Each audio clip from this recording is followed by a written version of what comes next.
Evangelho de Marcos, capítulo de número 1.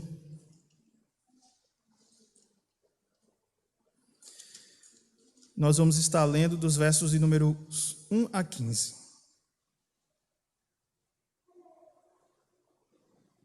Evangelho de Marcos, capítulo de número 1, versos de números 1 a 15. Todos encontraram? Amém? Acompanhe com fé a palavra do Senhor. Diz assim: princípio do Evangelho de Jesus Cristo, Filho de Deus, conforme está escrito na profecia de Isaías: eis aí envio diante da tua face o meu mensageiro, o qual preparará o teu caminho. Voz do que clama no deserto: preparai o caminho do Senhor, endireitai as suas veredas. Apareceu João Batista no deserto, pregando o batismo de arrependimento para a remissão de pecados. Saíam a ter com ele toda a província da Judéia e todos os habitantes de Jerusalém, e confessando seus pecados, eram batizados por ele no Rio Jordão. As vestes de João eram feitas de pelos de camelo. Ele trazia um cinto de couro e se alimentava de gafanhotos e mel silvestre. E pregava, dizendo: após mim vem aquele que é mais poderoso do que eu, do qual não sou digno de, curvando-me, desatar-lhe as correias das sandálias. Eu vos batizo com água, ele, porém, vos batizará com o Espírito Santo. Naqueles dias veio Jesus de Nazaré, da Galiléia, e por João foi batizado no Rio Jordão. Logo, ao sair da água, viu os céus rasgarem-se e o Espírito descendo como pomba sobre ele. Então foi ouvida uma voz dos céus: tu és o meu filho amado, em ti me comprazo. E logo o Espírito o impeliu para o deserto, onde permaneceu 40 dias, sendo tentado por Satanás. Estava com as feras, mas os anjos o serviam. Depois de João ter sido preso, foi Jesus para a Galiléia, pregando o Evangelho de Deus, dizendo: o tempo está cumprido e o reino de Deus está próximo. Arrependei-vos e crede no Evangelho.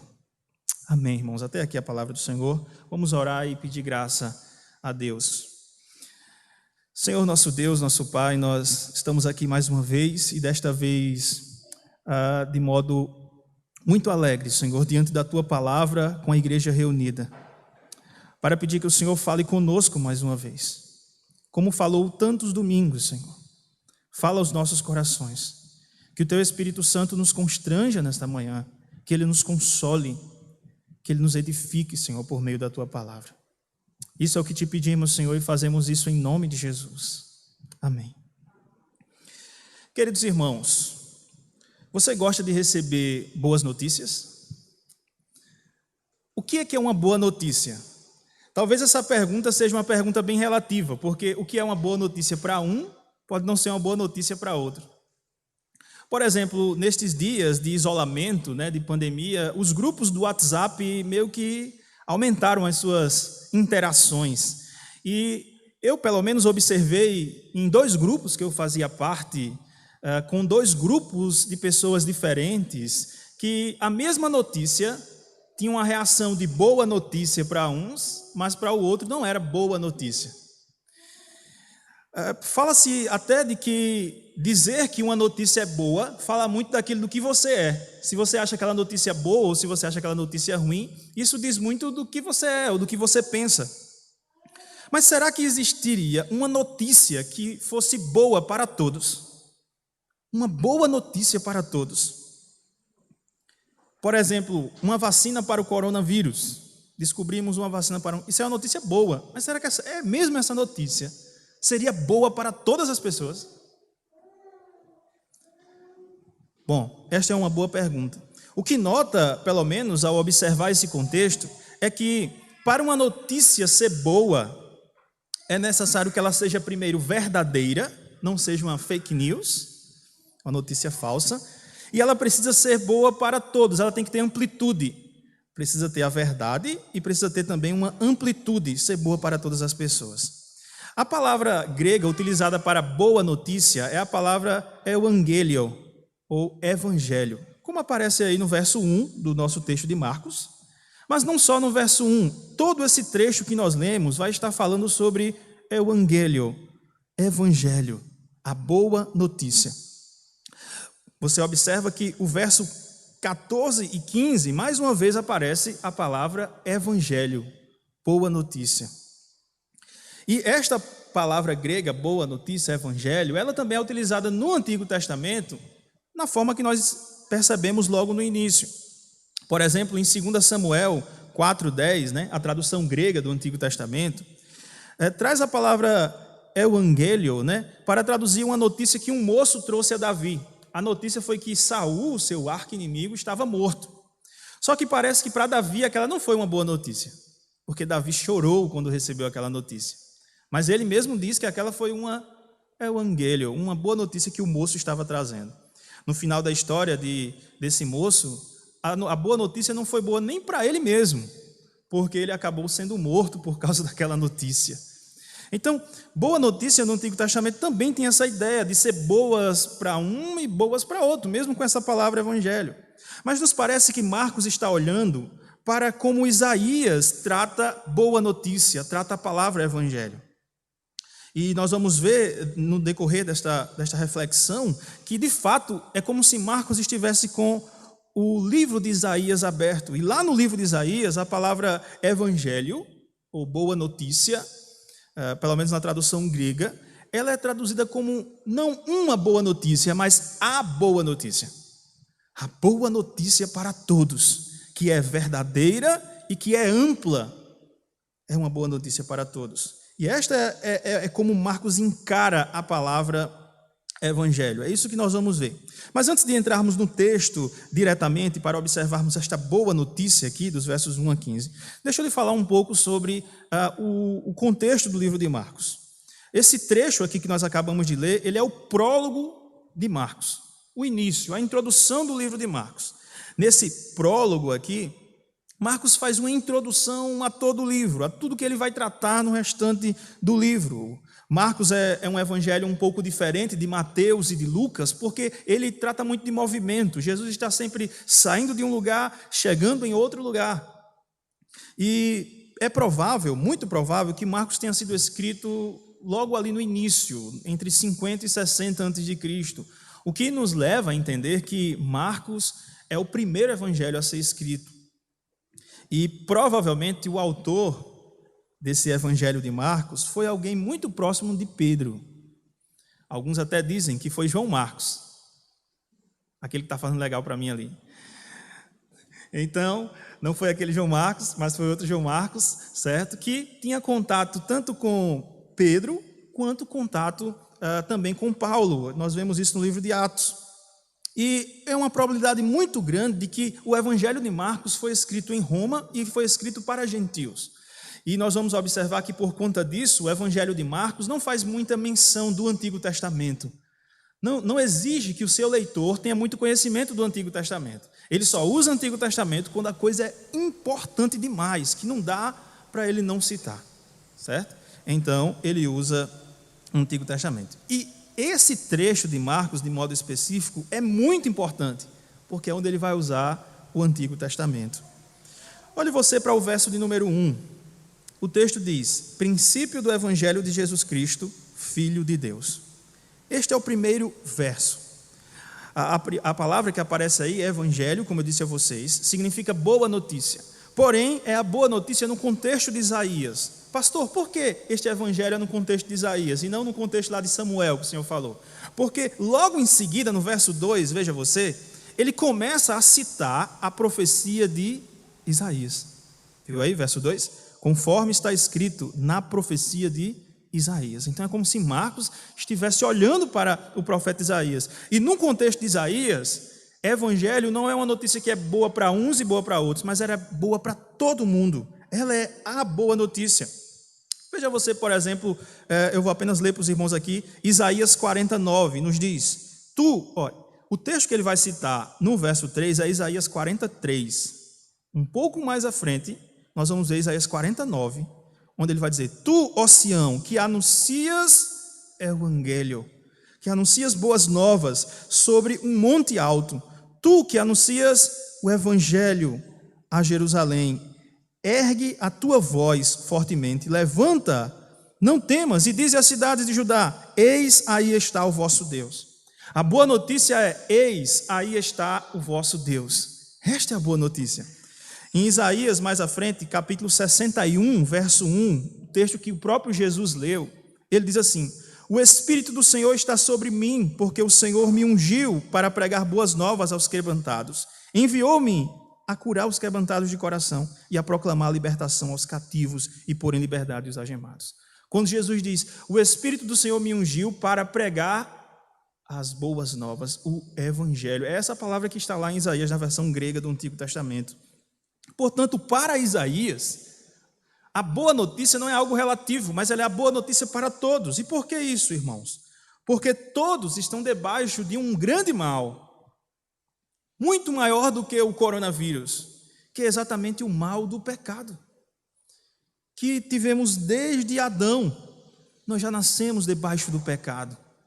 E a grande boa notícia é que nós temos como se livrar deste mal. Nós temos mais do que uma vacina para este mal, nós temos a cura para este mal. E esta é a boa notícia. Ela é Jesus Cristo, o Evangelho de Deus. E é esta a grande boa notícia, a maior notícia que nós poderíamos receber. E eu gostaria de pensar exatamente sobre isso. Pastor, o senhor já falou que o primeiro verso fala de Evangelho e o último fala sobre Evangelho. E de fato isso acontece. Quando no primeiro verso e no último eles estão identificando o Evangelho e estão falando sobre o Evangelho, propagando o próprio Evangelho. Isso nos traz uma característica muito importante do Evangelho. No primeiro verso, o Evangelho é caracterizado como Jesus Cristo, o Filho de Deus. Jesus Cristo, o Filho de Deus. A palavra Cristo é uma tradução de Messias, que significa o ungido, aquele que teve a tríplice unção sobre ele. Ele foi ungido, como o próprio texto de Isaías falou: o Espírito do Senhor está sobre mim, ele me ungiu para pregar as boas novas. Então, ele é o Cristo, ele é o ungido, e ele é o Filho de Deus. A expressão Filho de Deus no Evangelho de Marcos talvez seja aquela que mais torne completa a forma, ou caracterize a forma completa como Marcos vai descrever os atos de Jesus. O verso de número 1 identifica o Evangelho como Jesus Cristo. A nossa tradução aqui diz o seguinte: Evangelho de Jesus.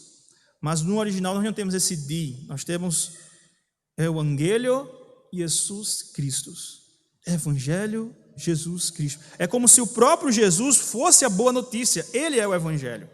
Mas mais à frente, nos versos 14 e 15, que é o final dessa perícope, nós vamos ver que este Jesus, que é o Evangelho, ele prega o Evangelho.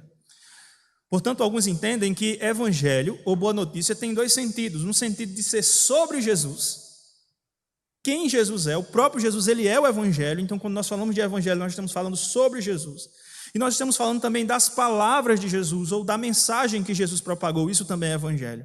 E esta é a boa notícia que nos livra do pecado que alimenta a nossa alma. Pastor, se ele começa com o Evangelho, ele termina com o Evangelho texto, o que acontece no meio, pastor? É exatamente isso, irmãos. O meio, aqui, entre os versos 2 a 13, nós vamos ver uma caracterização clara deste Evangelho. Se existe uma forma de garantir que, de fato, esta é a boa notícia, Marcos vai fazer isso nos versos de 2 a 13. E é isso que nós vamos ver em 4 partes. Primeiro, os versos 2 a 5, nós vamos ver que o Evangelho ele foi prometido. Versos de números 6 a 8, o Evangelho ele é anunciado. Versos 9 a 11, nós vamos ver que o Evangelho é autenticado. E versos 12 a 13, nós vamos ver que o Evangelho é testado e aprovado. Queira Deus caminharmos por esses 4 pontos nesse tempo que nós temos agora. Então, veja você, versos 2 a 5, nós vamos ver que o Evangelho ele é prometido. Marcos começa no verso 2, dizendo que o que ele vai falar é conforme está escrito na profecia de Isaías, conforme está escrito no Antigo Testamento. E ele diz: conforme está escrito na profecia de Isaías, eis aí envio diante da tua face o meu mensageiro, o qual preparará o teu caminho. Voz do que clama no deserto, preparai o caminho do Senhor, endireitai as suas veredas. Veja, irmãos, a citação que ele faz aqui é uma citação de Êxodo com Malaquias, no início, a parte inicial, mas ele termina citando direto o profeta Isaías em Isaías 40, verso 3. Voz do que clama do deserto, preparai o caminho do Senhor, endireitai as suas veredas. É muito interessante quando nós olhamos para esse texto e vemos que ele aparece, Isaías 43, nos 4 evangelhos, em Mateus, Marcos, Lucas e João. Os 4 citam Isaías 43. Do caminho sendo preparado, do caminho sendo endireitado. E é comum que mais à frente, por exemplo, em Atos capítulo 9, verso 2, o próprio cristianismo seja identificado como o caminho. Portanto, a boa notícia, o evangelho, ela seria precedida por uma voz que clamaria do deserto. E esta voz seria o precursor, ela viria antes do evangelho, ela anunciaria que o evangelho estaria vindo, estaria chegando, que era Jesus. E é exatamente isso que João Batista faz. João Batista começa pregando, veja você, verso 4 e 5, apareceu João Batista no deserto pregando o batismo de arrependimento para a remissão de pecados. Saíam a ter com ele toda a província da Judéia e todos os habitantes de Jerusalém, confessando os seus pecados, eram batizados por ele no Rio Jordão. O que nós percebemos aqui é que uma coisa era fundamental na missão de João Batista, era preparar o caminho. E como ele fez isso? Como ele preparou o caminho? Pregando arrependimento. Isso nos mostra uma coisa muito importante, irmãos, que o arrependimento precede a crença no evangelho. Perceba isso, o arrependimento precede a crença na boa notícia, no evangelho. Não é isso que Jesus vai dizer ainda no verso 15, veja você, quando Jesus está pregando, ele prega dizendo, verso 15, o tempo está cumprido e o reino de Deus está próximo. Arrependei-vos e crede no evangelho. O próprio Jesus, que é o evangelho, que está pregando o evangelho, ele diz primeiro, arrependa-se e creia no evangelho, nos mostrando que primeiro é necessário o arrependimento para depois crermos no evangelho. Esta é a boa notícia que é prometida no Antigo Testamento. Ela é a boa notícia, não uma boa notícia. E por isso é a melhor notícia que teríamos que receber. A notícia que foi anelada pelo Antigo Testamento e cumprida agora no Novo Testamento. Mas o evangelho não era apenas prometido, mas ele era também anunciado. E aqui nós temos um ponto interessante, porque João começa a fazer isso. Ele começa a anunciar o evangelho. A pregação de João não era apenas arrependam-se, mas a pregação de João, veja você, no verso 6 vai caracterizar João, né?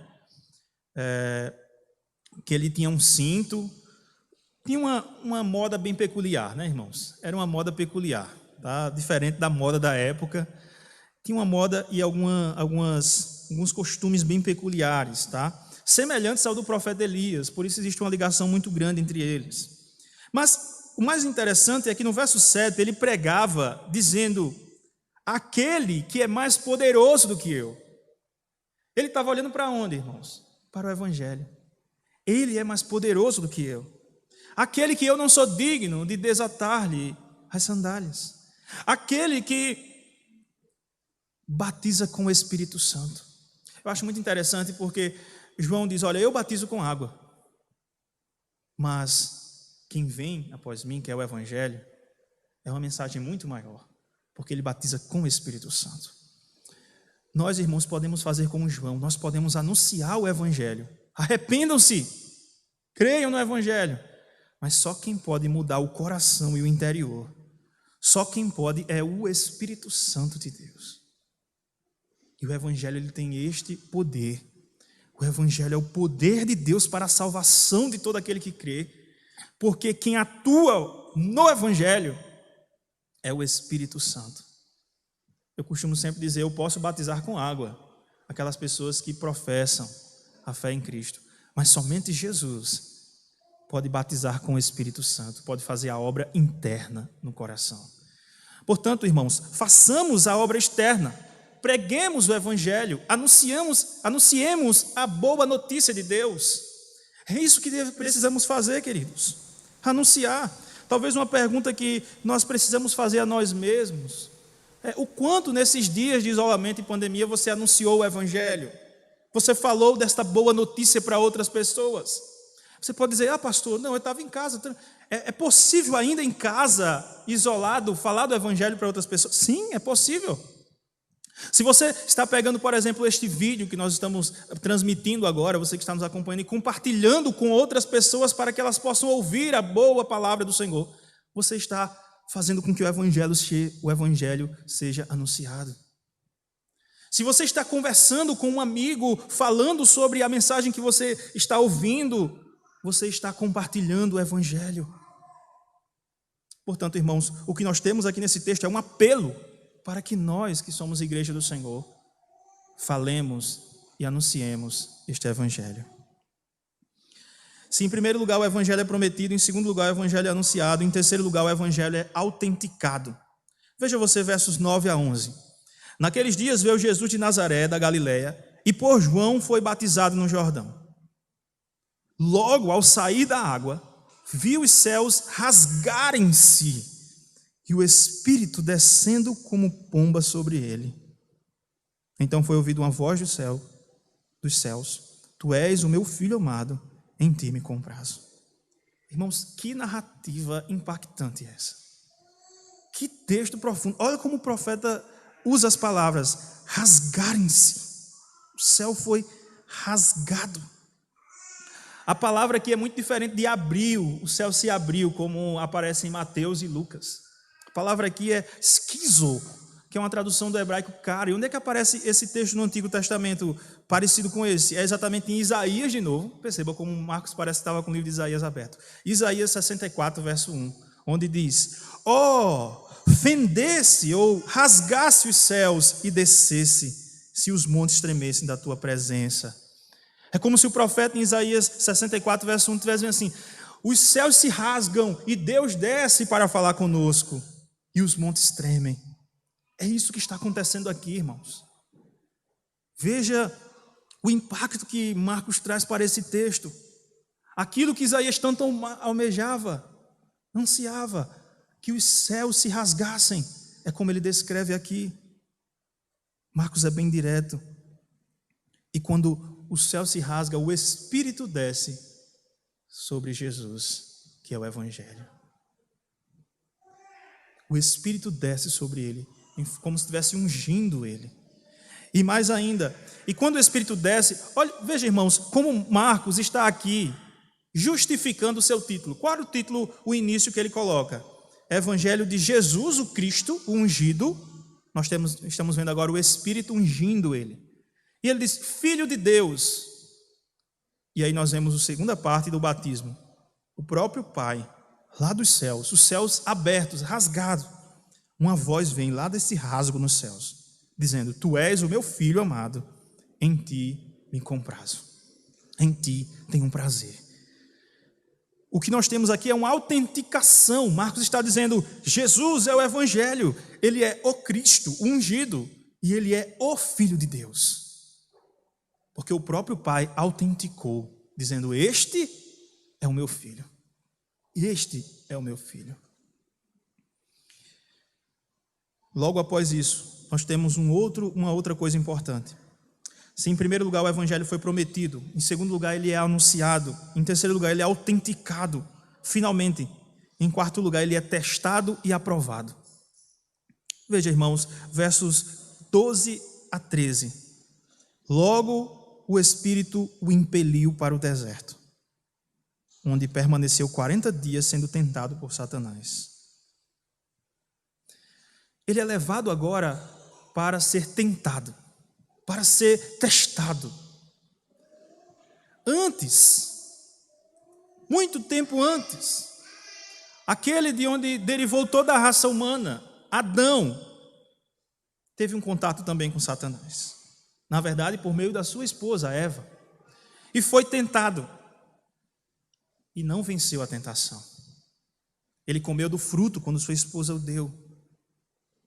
E a sua esposa tinha ouvido exatamente da serpente. Ele caiu no pecado, ele foi enganado, ele não venceu a tentação. Mas este Evangelho, este segundo Adão, este Jesus agora passa pelo mesmo teste. Antes de começar a pregar o Evangelho, antes de começar a anunciar a boa nova, que ele mesmo era, ele passa pelo teste. E nesse teste, ele é aprovado. ele estava no deserto, um lugar árido. Ele estava 40 dias, muito tempo neste deserto.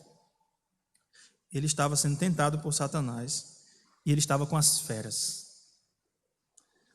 O Evangelho de Marcos é bem sintético, diferente de Mateus e Lucas, que descrevem as tentações. Marcos é bem direto, porque ele quer apenas comprovar, ele quer apenas enunciar, ele quer caracterizar o Evangelho. E o que então que ele faz? Ele é bem direto. E o que mostra a vitória de Jesus sobre Satanás, enquanto os outros evangelhos descrevem como Jesus venceu parte a parte, Marcos é bem direto, ele diz: os anjos o serviam. E à luz dos outros evangelhos, nós sabemos que os anjos só passam a servir Jesus depois que ele vence Satanás. Então, essa expressão aqui que Marcos sintetiza, os anjos o serviam, é exatamente uma expressão de vitória. Ele foi tentado, testado e aprovado. Ele venceu o diabo. Que é muito interessante Marcos colocar isso aqui, porque o evangelho de Marcos vai falar de muitas formas como Jesus vence a Satanás, como ele destrói. Nos parece que, de forma direta, o Evangelho de Marcos está descrevendo o que 1 João 3,8 nos diz. Para isso se manifestou o Filho de Deus, para destruir as obras do diabo. Perceba, o primeiro milagre que Jesus faz em livro de Marcos, aqui mesmo no capítulo 1, verso 21, a partir do verso 21 até 28, o primeiro milagre que Jesus faz é exatamente a cura do endemoniado.